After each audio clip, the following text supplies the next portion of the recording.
पती पत्नीमध्ये वाद होण्याच्या घटना काही नवीन नाही, परंतु अनेकदा हे वाद टोकाला पोचतात आणि भयंकर घटना घडतात। अशीच एक धक्कादायक घटना छत्रपती संभाजीनगरमधून समोर आली आहे। पती पत्नीच्या भांडण्यात जावयाने सासऱ्याचा खून केल्याची घटना घडली आहे। आपण या घटनेबद्दल सविस्तर जाणून घेऊयात। पती पत्नीमध्ये वाद झाला। रागाच्या भरात पत्नी माहेरी निघून गेली। पत्नीला पुन्हा घरी नेण्यासाठी आलेल्या जावयाचा सासऱ्याशी वाद झाला। संतापलेल्या जावयाने सासऱ्यावर चाकू हल्ला केला। या हल्ल्यात सासऱ्याचा मृत्यू झाला। ही घटना शनिवारी रात्री चिकलठाणा येथे घडली। MIDC सिडको पोलिसांनी आरोपी जावयास अटक केली आहे। दारू पिऊन पती मारहाण करत असल्याचे पत्नी माहेरी निघून गेली।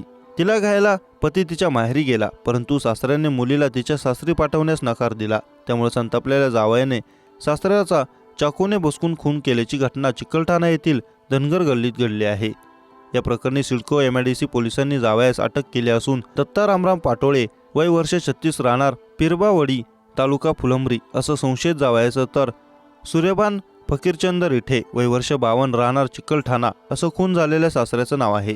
आरोपी मेहुणा युगेश यांनी पोलीस ठाण्यात तक्रार दाखल केली होती। त्यांनी पोलिसांना सांगितलं की आरोपी त्याच्या बहिणीला सतत त्रास देत होता। त्यामुळे सुनीताचे वडील सूर्यभान यांनी तिला 1.5 महिन्यापूर्वी माहेरी आणलं होतं। त्यानंतर दत्ताने नातेवाईकांसह शनिवारी सासऱ्याचं घर गाठलं। नातेवाईकांच्या उपस्थितीत बैठक झाली। वाद होऊन सासऱ्याने जावयास हाकलून दिलं। रागाच्या भरात जावयाने सासऱ्याच्या पोटात चाकूने वार केला। या हल्ल्यात सूर्यभान फकीरचंद रिठे गंभीर जखमी झाले आणि त्यांचा मृत्यू झाला। या प्रकरणी पोलीस निरीक्षक गौतम पातारे अधिक तपास करत आहेत।